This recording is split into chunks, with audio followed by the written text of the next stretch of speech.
Hello students, MSV ടോക്സിന്റെ പുതിയൊരു വീഡിയോയിലേക്ക് ഏവർക്കും സ്വാഗതം.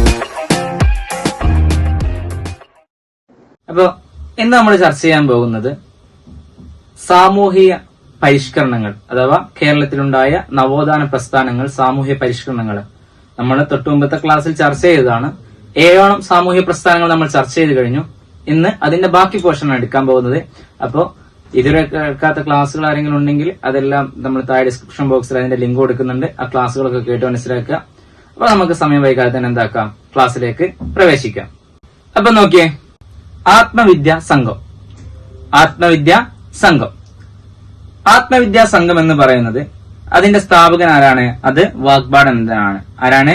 വാഗ്ബാടാനന്ദനാണ് ആത്മവിദ്യാ സംഘത്തിന്റെ സ്ഥാപകൻ എന്നറിയപ്പെടുന്നത്.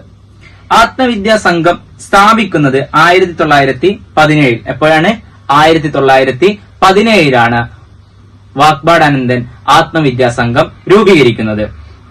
നമ്മൾ ഇതിന്റെ മുമ്പ് ചർച്ച ചെയ്തായിരുന്നു നായർ സർവീസ് സംഘം, നായർ സർവീസ് സൊസൈറ്റി. അതെപ്പോഴായിരുന്നു? 1915 നായർ സർവീസ് സൊസൈറ്റി എന്താക്കിയത്, രൂപം കൊണ്ടത്. എന്നാൽ ആത്മവിദ്യാ സംഘം രൂപം കൊള്ളുന്നത് 1917 വാഗ്ബാടാനന്ദനാണ് എന്താക്കുന്നത്, ആത്മവിദ്യാ സംഘം രൂപവൽക്കരിക്കുന്നത്. ഓക്കെ, ആത്മവിദ്യാ സംഘത്തിന്റെ പ്രധാന ലക്ഷ്യമെന്ന് പറയുന്നത് അന്ധവിശ്വാസങ്ങൾ, എങ്ങനെ അന്ധവിശ്വാസങ്ങൾ, അർത്ഥശൂന്യമായ ചടങ്ങുകൾ എന്നിവയ്ക്കെതിരെ എന്താക്കുക, ജനങ്ങളെ ബോധവൽക്കരിക്കുക, അവരെ അതിൽ നിന്ന് മോചിപ്പിച്ച് കൊണ്ടുവരിക എന്നുള്ള ഒരു പ്രക്രിയയായിരുന്നു, അല്ലെങ്കിൽ എന്നുള്ള ഒരു ലക്ഷ്യമായിരുന്നു ആത്മവിദ്യാ സംഘത്തിൽ വാഗ്ബാടാനന്ദൻ കൊണ്ടുവന്നിരുന്നത്. നമ്മൾ ഓരോന്ന് പറഞ്ഞപ്പോഴും അതിന്റെയൊക്കെ ലക്ഷ്യങ്ങൾ നമ്മൾ ചർച്ച ചെയ്തിട്ടുണ്ട്.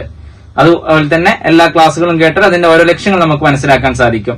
വാഗ്ബാടാനന്ദൻ ആത്മവിദ്യാ സംഘത്തിൽ കൊണ്ടുവന്ന ലക്ഷ്യം എന്ന് പറയുന്നത് അന്ധവിശ്വാസങ്ങൾ അല്ലെങ്കിൽ അതിൽ എന്താ പറയാ അർത്ഥശൂന്യമായ ചടങ്ങുകൾ എന്നിവയ്ക്കെതിരെ എന്താക്കുക, പോരാടുക, അല്ലെങ്കിൽ എന്നിവയ്ക്കെതിരെ ജനങ്ങളെ ബോധവൽക്കരിക്കുക എന്നീ ലക്ഷ്യങ്ങളായിരുന്നു ആത്മവിദ്യാ സംഘത്തിൽ വാഗ്ബാടാനന്ദൻ കൊണ്ടുവന്നത്. ഇതിന്റെ ആദ്യ സമ്മേളനം, ആത്മവിദ്യാ സംഘത്തിന്റെ ആദ്യ സമ്മേളനം നടക്കുന്നത് എവിടെയാണ്? കാരക്കാട് വെച്ചാണ്. എവിടെ? കാരക്കാട്, കോഴിക്കോട് ജില്ലയിലെ കാരക്കാടിലാണ് എന്താക്കുന്നത്, ആത്മവിദ്യാ സംഘത്തിന്റെ ആദ്യ സമ്മേളനം നടക്കുന്നത്. ആത്മവിദ്യാ സംഘത്തിന്റെ വാഗ്ബാടാനന്ദൻ തങ്ങളുടെ ആശയങ്ങൾ വിവരിക്കുന്ന, അല്ലെങ്കിൽ തന്റെ ആശയങ്ങൾ പുറത്തേക്ക് എത്തിക്കാൻ ഉദ്ദേശിച്ച കവിതയായിരുന്നു ഏത്? സ്വതന്ത്ര ചിന്താമണി എന്ന് പറയുന്ന കവിത. ഇത് 1921 എപ്പോഴാണ്? 1921 വാഗ്ബാടാനന്ദൻ തന്നെ രചിച്ച കവിതയാണ്. ഇതിന്റെ ലക്ഷ്യങ്ങളും എന്താണ്, ഈ ആത്മവിദ്യാ സംഘത്തിന്റെ ലക്ഷ്യങ്ങൾ എന്തൊക്കെയാണ്, ഇതിലുള്ള ആശയങ്ങൾ എന്നിവയൊക്കെയായിരുന്നു വാഗ്ബാടാനന്ദൻ ഈ കവിതയിലൂടെ പുറത്തുള്ള ജനങ്ങളിലേക്ക് എത്തിച്ചിരുന്നത്. പിന്നീട് നോക്കണം, ആത്മവിദ്യാ സംഘത്തിന്റെ മാനിഫെസ്റ്റോ എന്ന് പറയുന്നത് ഏതാണ്? മാനിഫെസ്റ്റോ എന്നറിയപ്പെടുന്ന കൃതി ഏതാണ്? ആത്മവിദ്യ. ഏതാണ്? ആത്മവിദ്യ എന്ന് പറയുന്ന കൃതിയാണ് ആത്മവിദ്യാ സംഘത്തിന്റെ മാനിഫെസ്റ്റോ എന്നറിയപ്പെടുന്ന കൃതി. ഓക്കെ, ഇതിന്റെ മുഖപത്രം, ഏതിന്റെ? ആത്മവിദ്യാ സംഘത്തിന്റെ മുഖപത്രം ഏതാണ്? അഭിനവ കേരളം. ഏതാണ്?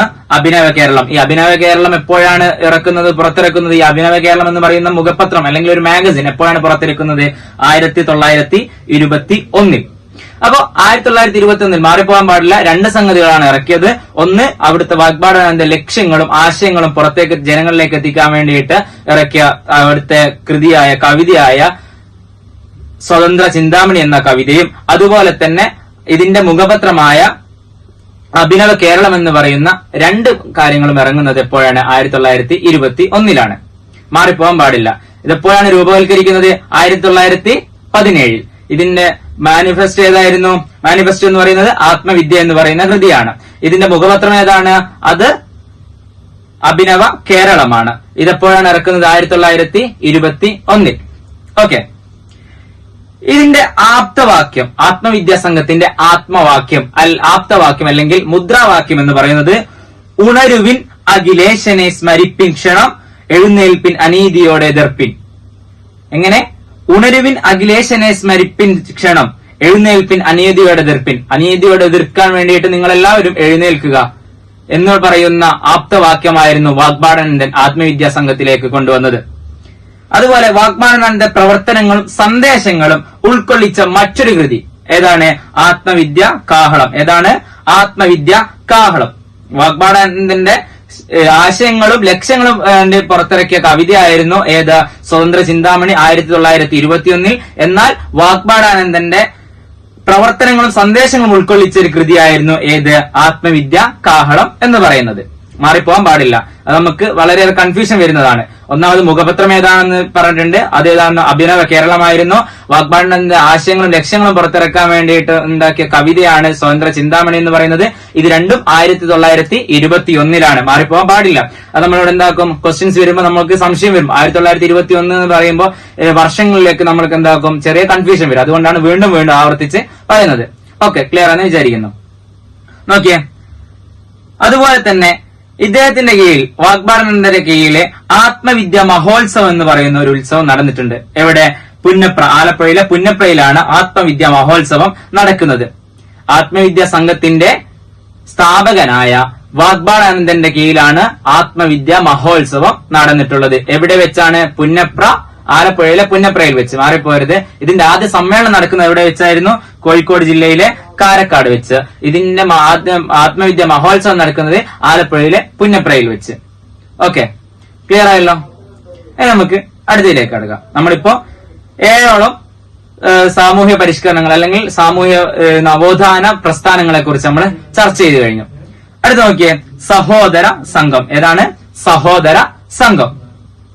സഹോദര സംഘം ഇത് രൂപവൽക്കരിക്കുന്നത് 1917 സഹോദരൻ അയ്യപ്പൻ എന്ന് പറയുന്ന മഹാവ്യക്തിത്വമാണ് എന്താക്കുന്നത്, ഈ സഹോദര സംഘത്തിന് രൂപം നൽകുന്നത്. മാറിപ്പോരുത്.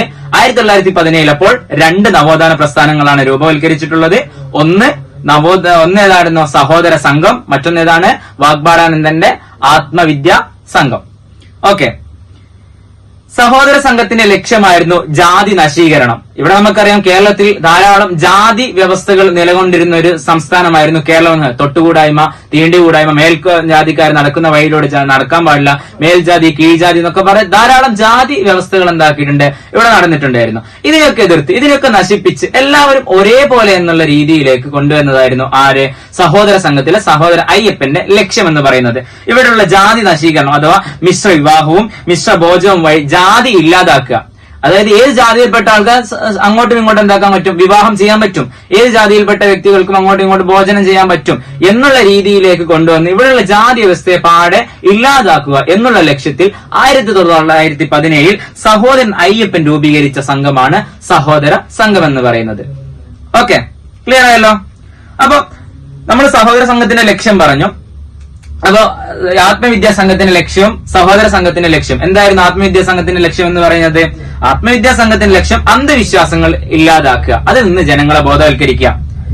എന്നാൽ സഹോദര സംഘത്തിന്റെ ലക്ഷ്യം എന്ന് പറയുന്നത് എന്താണ്? അത് ജാതി നശീകരണം, ജാതി വ്യവസ്ഥ എന്ന് പറയുന്നത് പാടെ ഇല്ലാതാക്കുക. ഓക്കെ, ക്ലിയർ ആയല്ലോ? പെർഫെക്റ്റ് അല്ലേ? ഓക്കെ അല്ലേ? ഓക്കെ, അപ്പൊ നമുക്ക് അടുത്തേക്ക് വെക്കാം.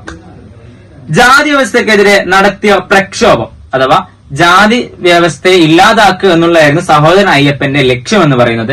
ഇതിനെതിരെ, ജാതി വ്യവസ്ഥക്കെതിരെ നടത്തിയ സഹോദരൻ അയ്യപ്പൻ നടത്തിയ പ്രക്ഷോഭമാണ് ജാതി രക്ഷാ സദഹനം. ഏത്? ജാതി രാക്ഷസ ദഹനം. ജാതി രാക്ഷസ ദഹനം എന്ന് പറയുന്ന പ്രക്ഷോഭമായിരുന്നു ജാതി നശീകരണത്തിൽ അല്ലെങ്കിൽ ജാതി വ്യവസ്ഥക്കെതിരെ സഹോദരൻ അയ്യപ്പൻ നടത്തിയ പ്രക്ഷോഭം എന്ന് പറയുന്നത്. ഇതെപ്പോഴാണ് നടക്കുന്നത്? 1917. ഇത് രൂപീകരിച്ച വർഷം തന്നെ എന്താക്കുകയാണ്? സഹോദരൻ അയ്യപ്പൻ ഇതിനെതിരെ പ്രക്ഷോഭങ്ങൾ ഉന്നയിക്കുകയാണ്. ഓക്കെ, സഹോദരൻ അയ്യപ്പന്റെ സഹോദര സംഘത്തിന്റെ മുഖപത്രം ഏതായിരുന്നു? സഹോദരൻ. ഏതാണ്? സഹോദരൻ എന്ന് പറയുന്ന മുഖപത്രമായിരുന്നു. 1917 തന്നെയാണ് ഈ മുഖപത്രം എന്താക്കുന്നത്? ഇറക്കുന്നത്.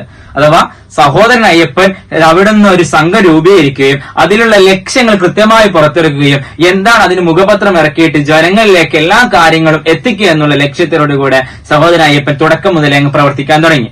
മട്ടാഞ്ചേരിയിൽ വെച്ചായിരുന്നു സഹോദരൻ അയ്യപ്പൻ സഹോദരൻ എന്ന് പറയുന്ന മുഖപത്രം അല്ലെങ്കിൽ ഒരു മാഗസിൻ എന്താക്കുന്നത്? ഇറക്കുന്നത്. സഹോദരൻ അയ്യപ്പൻ അയ്യപ്പൻ ഇറക്കിയ മറ്റു ലെനിനെ കുറിച്ച് ആദ്യമായിട്ട്, ലെനിൻ എന്ന് പറയുന്ന വ്യക്തിയെ നമ്മൾക്ക് പരിചയമുണ്ട്.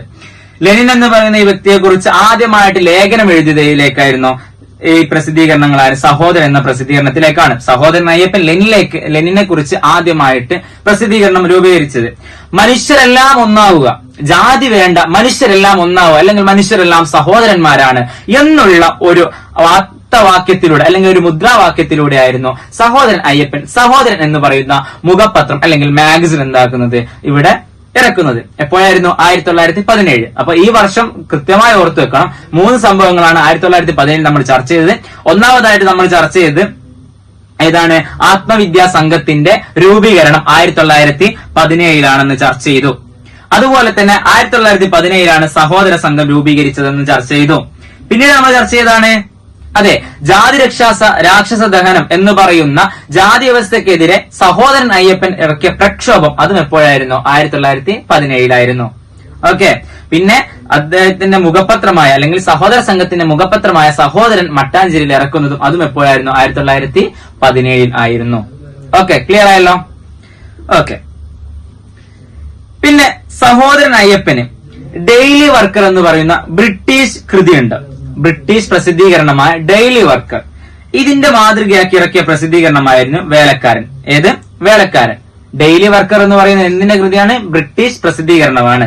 ഇതിന്റെ മാതൃകയാക്കിയിട്ട് വേലക്കാരൻ എന്ന് പറയുന്ന കൃതി എന്താക്കുകയാണ്? സഹോദരൻ അയ്യപ്പൻ ഇറക്കുകയാണ്. അതുപോലെ സഹോദരൻ അയ്യപ്പൻ രൂപം നൽകിയ മറ്റൊരു സാംസ്കാരിക സംഘടനയാണ് ഏത്? വിദ്യാപോഷിണി. ഏതാണ്? വിദ്യാപോഷിണി. മാറിപ്പോരുത്. സഹോദരൻ അയ്യപ്പൻ സ്ഥാപിച്ച സംഘടനയാണ് സഹോദര സംഘം. അതുപോലെ മറ്റൊരു സാംസ്കാരിക സംഘടനയാണ് ഏത്? വിദ്യാപോഷിണി. ഇത് ചേറായിൽ വെച്ചിട്ടായിരുന്നു ഇതിന് രൂപീകരണം നൽകുന്നത്. സ്ഥലം മാറിപ്പോയത്. ചേറായിൽ വെച്ചിട്ടാണ് വിദ്യാപോഷിണിക്ക് രൂപം നൽകുന്നത്. ആര്? സഹോദരൻ അയ്യപ്പൻ. അപ്പൊ നമുക്ക് അവിടെ മാറിപ്പോവാൻ ചാൻസ് ഉള്ള ഒരു വേർഡായിരുന്നു ഏത്? സ്ത്രീ വിദ്യാപോഷിണി. സ്ത്രീ വിദ്യാപോഷിണി. അപ്പൊ നമുക്ക് സംശയം വരും, ക്വസ്റ്റ്യൻസിൽ വരുമ്പോ സ്ത്രീ വിദ്യാപോഷിണി വിദ്യാപോഷിണി എന്നൊക്കെ ചോദിക്കുമ്പോൾ ഇതിൽ ഏതാണ് സാംസ്കാരിക സംഘടന എന്നുള്ള നമുക്ക് സംശയം വരും. സ്ത്രീ വിദ്യാപോഷിണി എന്ന് പറയുന്നത് ഒരു കൃതിയാണ്. അത് ബ്രഹ്മാനന്ദ ശിവയോഗി എഴുതിയ ഒരു കൃതിയാണ് ഏത്? സ്ത്രീ വിദ്യാപോഷിണി എന്ന് പറയുന്നത്. അപ്പൊ വിദ്യാപോഷിണിയാണ് സാംസ്കാരിക സംഘടന. അപ്പൊ ക്വസ്റ്റ്യൻ എന്ത് വരും?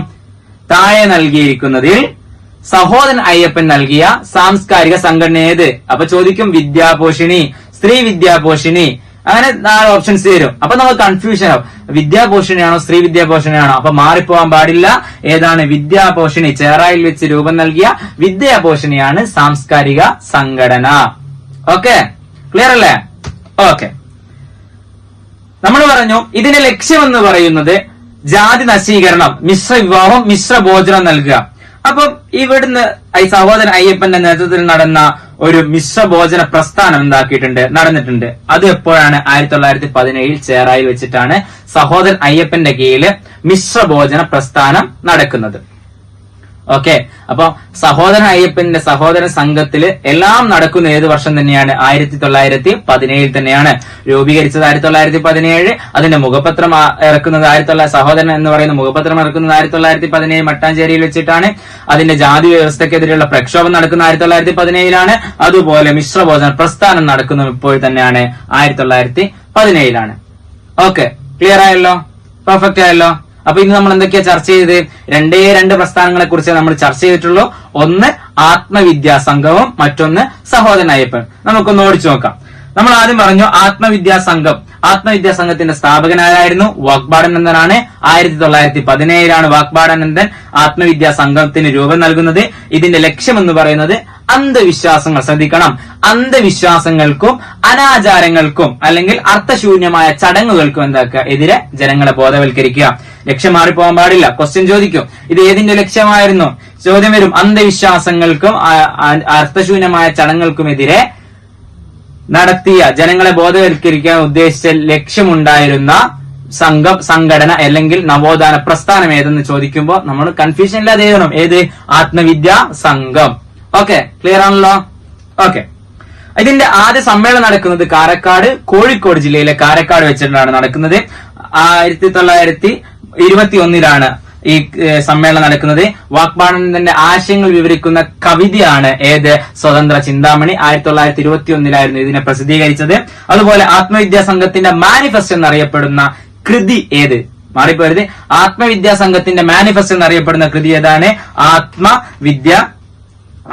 ആത്മവിദ്യാ സംഘത്തിന്റെ മുഖപത്രം ഏതായിരുന്നു? അഭിനവ കേരളം. ഇതേത് വർഷമാണ്? 1921. 1921 ആത്മവിദ്യാ സംഘത്തിന്റെ 2 കാര്യങ്ങളാണ് നടന്നിട്ടുള്ളത്. ഒന്ന്, അതിന്റെ മുഖപത്രമായ അഭിനവ കേരളം ഇറക്കി. മറ്റൊന്ന്, തന്റെ ആശയങ്ങളും ലക്ഷ്യങ്ങളും ജനങ്ങളിലേക്ക് എത്തിക്കാൻ വേണ്ടിയിട്ട് അവിടുന്ന് ഒരു കവിത ഇറക്കി. അതായത് സ്വതന്ത്ര ചിന്താമണി എന്ന് പറയുന്ന കവിതയും ഇറക്കി. ഓക്കെ, ഇതിന്റെ മുദ്രാവാക്യം എന്തായിരുന്നു? ഉണരുവിൻ അഖിലേശനെ സ്മരിപ്പിൻ, ക്ഷണം എഴുന്നേൽപ്പിൻ, അനീതിയോടെ എതിർപ്പിൻ. ഓക്കെ, വാഗ്ബാടാനന്ദൻ പ്രവർത്തനങ്ങളുടെ സന്ദേശങ്ങൾ ഉൾക്കൊള്ളിച്ച മറ്റൊരു കൃതിയായിരുന്നു ആത്മവിദ്യ കാഹളം. ആത്മവിദ്യ മഹോത്സവം എന്താക്കിയിട്ടുണ്ട്? വാഗ്ബാടാനന്ദൻ നടത്തിയിട്ടുണ്ട്. അത് പുന്നപ്ര, ആലപ്പുഴ ജില്ലയിലെ പുന്നപ്രയിലാണ് നടത്തിയത്. അപ്പൊ സമ്മേളനം നടക്കുന്നത് കോഴിക്കോട് ജില്ലയിലെ കാരക്കാടും മഹോത്സവം നടക്കുന്നത് ആലപ്പുഴ ജില്ലയിലെ പുന്നപ്രയിലും. പിന്നെ നമ്മൾ ചർച്ച ചെയ്തതാണ് സഹോദര സംഘം. ഏതാണ് സഹോദര സംഘം? സഹോദരൻ അയ്യപ്പൻ 1917 രൂപീകരിച്ച സംഘമായിരുന്നു സഹോദര സംഘം എന്ന് പറയുന്നത്. ആത്മവിദ്യാ സംഘവും സഹോദര സംഘവും മാറിപ്പോകാൻ പാടില്ല. സഹോദര സംഘത്തിന്റെ ലക്ഷ്യം എന്തായിരുന്നു? ജാതി നശീകരണം, മിശ്ര വിവാഹവും മിശ്ര ഭോജനവും. മാറിപ്പോരുത്, ചോദിക്കും. മിശ്ര വിവാഹവും മിശ്ര ഭോജനവും ലക്ഷ്യമാക്കി കൊണ്ടുവന്ന സംഘടന ഏത്? അല്ലെങ്കിൽ അത് ആരുടെ സംഘടന ആയിരുന്നു? അതിന്റെ ലക്ഷ്യമായിരുന്നു എന്ന് ചോദിക്കും. ഏതായിരുന്നു? സഹോദരൻ അയ്യപ്പന്റെ സഹോദര സംഘം. ഓക്കെ, ഇതിന്റെ മുഖപത്രം എന്ന് പറയുന്ന സഹോദരൻ എന്ന് പറയുന്ന മുഖപത്രമാണ്. അത് മട്ടാഞ്ചേരിയിൽ വെച്ചിട്ടാണ് എന്താക്കുന്നത്? രൂപീകൃതമാകുന്നത്. പിന്നെ പറഞ്ഞു ജാതി വ്യവസ്ഥക്കെതിരെ നടത്തിയ പ്രക്ഷോഭം 1917 തന്നെ ജാതി രാക്ഷസ ദഹനം. അതുപോലെ സഹോദരൻ അയ്യപ്പൻ ഡെയിലി വർക്ക് മാതൃകയാക്കി ഇറക്കിയ പ്രസിദ്ധീകരണം വേലക്കാരൻ. പിന്നെ ചോദിക്കാൻ നമ്മൾ നേരത്തെ ഇതിന്റെ ഇടയിൽ പറഞ്ഞു ലെനിനെ കുറിച്ച് നമ്മൾ ചർച്ച ചെയ്തു. കമ്മ്യൂണിസ്റ്റുകാരനാണ്. ആ ലെനിനെ കുറിച്ചിട്ട് ആദ്യമായിട്ടൊരു ലേഖനം എഴുതിയതാരായിരുന്നു? സഹോദരൻ എന്ന് പറയുന്ന മുഖപത്രത്തിലൂടെ സഹോദരൻ അയ്യപ്പനാണ് ആദ്യമായിട്ടൊരു ലേഖനം എഴുതിയത്. ചോദ്യം വന്നാൽ മാറിപ്പോകരുത്, പ്രീവിയസ് ഇയർ ക്വസ്റ്റ്യൻ ആണ്. എന്താണ് സഹോദരൻ അയ്യപ്പൻ അല്ലെങ്കിൽ ലെനിനെ കുറിച്ചിട്ട് എഴുതിയ ആദ്യമായിട്ട് ഇറക്കിയ മാഗസിൻ ഏതായിരുന്നു? ലേഖനം ഇറക്കിയ മാഗസിൻ ഏതായിരുന്നു എന്ന് ചോദിച്ചിട്ടുണ്ട്. ഏതായിരുന്നു? സഹോദരൻ. ഓക്കെ, അതുപോലെ ഇദ്ദേഹം രൂപം നൽകിയ മറ്റൊരു സാംസ്കാരിക സംഘടനയായിരുന്നു വിദ്യാപോഷിണി. ചേറായിൽ വെച്ചിട്ട് വിദ്യാപോഷിണി എന്ന് പറയുന്ന സാംസ്കാരിക സംഘടനയ്ക്ക് എന്താക്കി രൂപം നൽകി. അതുപോലെ സ്ത്രീ വിദ്യാപോഷിണി മാറിപ്പോയത് അത് ബ്രഹ്മാനന്ദ ശിവയോഗിയുടെ കൃതിയാണ്. സ്ത്രീ വിദ്യാപോഷിണി എന്ന് പറയുന്നത് വിദ്യാപോഷിണി സഹോദരൻ അയ്യപ്പൻ ഇറക്കിയ രൂപം നൽകിയ സാംസ്കാരിക സംഘടനയാണ്. അതുപോലെ മിശ്രഭോജന പ്രസ്ഥാനം, സഹോദരൻ അയ്യപ്പൻ നടത്തിയ ഒരു പ്രസ്ഥാനമായിരുന്നു മിശ്രഭോജന പ്രസ്ഥാനം എന്ന് പറയുന്നത്. അതും 1917 ഓക്കെ, ക്ലിയർ ആയല്ലോ. അപ്പൊ ഇപ്പൊ നമ്മൾ 8ഓളം നവോത്ഥാന പ്രസ്ഥാനങ്ങളെ കുറിച്ച് ചർച്ച ചെയ്ത് കഴിഞ്ഞു. അപ്പൊ ഇതിന്റെ മുമ്പത്തെ ക്ലാസ്സുകൾ 6ഓളം നവോത്ഥാന പ്രസ്ഥാനങ്ങളെ കുറിച്ച് മനസ്സിലാക്കാത്ത ക്ലാസ് കേൾക്കാത്ത ആരെങ്കിലും ഉണ്ടെങ്കിൽ ഇതിന്റെ തൊട്ടു മുമ്പത്തെ വീഡിയോസ് ഒക്കെ കണ്ട് അതിന്റെ ക്ലാസ്സുകളൊക്കെ കേട്ട് മനസ്സിലാക്കുക. അപ്പൊ നിങ്ങൾ ഈ ചാനൽ ആദ്യമായിട്ടാണ് കാണുന്നതെങ്കിൽ സബ്സ്ക്രൈബ് ചെയ്യുക, ലൈക്ക് ചെയ്യുക, ഷെയർ ചെയ്യുക. നിങ്ങളുടെ ഓരോ സബ്സ്ക്രൈബ് ലൈക്കുമാണ് നമ്മൾ അടുത്ത ക്ലാസ്സിലേക്കുള്ള മോട്ടിവേഷനും അതുപോലെ അടുത്ത ക്ലാസ്സിലേക്കുള്ള പ്രചോദനമാവുന്നത്. അപ്പോ നല്ലൊരു ദിനം ആശംസിച്ച് നല്ലവണ്ണം പഠിച്ച് നല്ല രീതിയിൽ എക്സാം അറ്റൻഡ് ചെയ്യാൻ പറ്റട്ടെ എന്ന് പ്രാർത്ഥിച്ചുകൊണ്ട് നിർത്തുന്നു. നമസ്കാരം.